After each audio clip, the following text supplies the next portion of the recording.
What makes a good pasta a great pasta? That's the tomato sauce, of course. In Canada, Italians call it sugo. In the States, they call it gravy. But regardless, it's late August, early September, and we make our tomato sauce from scratch. So with all that said, this video is going to show you how to do just that. Make great old-fashioned tomato sauce. Lots of buckets, gas burner, pots, big ones, electric food processor, basil, and lots of tomatoes. And don't forget the wise old Italian captain. First thing is first, get your best friend to sell you bushels and bushels of tomatoes.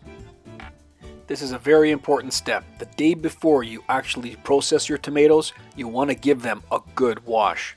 And you don't have to put any solution in it, simple water is just fine. Everyone has a different way of doing it. As you can see, my ingenious dad here put a tub out in the front driveway and the water goes straight out into the lawn. And tomorrow we'll do the next stage. The next stage has arrived. It's the morning after. We're hooking up the gas propane to the gas burner so we can boil some water in the big pots so we can get the tomatoes nice and soft, ready for processing.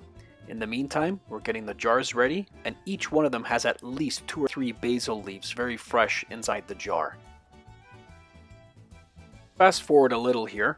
We have the water boiling, the tomatoes have been in there a while, and once they get a little wrinkled, Dad puts them inside a bushel lined with the best tablecloths from 1987. We like our sauce a little bit thicker, so what we do is we drain some water out. So once the bushel's full, Dad gets an empty bushel and puts it on top and presses it down a little bit, allowing the water to drain. Now you could either do this by hand or you could put some weight on that bushel, and you just need to leave it for a few minutes, and as you can see there, the water drips out. On to the fun part, and that's the processing. What you need here is, first of all, a devastatingly handsome man to do the processing, and that is to take the tomatoes that have been boiled, you see them right there. Now I have the plunger, put them inside the reservoir and push them gently, very gently through the processing. And on one side you get the pulp and the seeds, and that's something my dad will never eat. And on the other side, fresh tomato sauce coming out and into the bucket.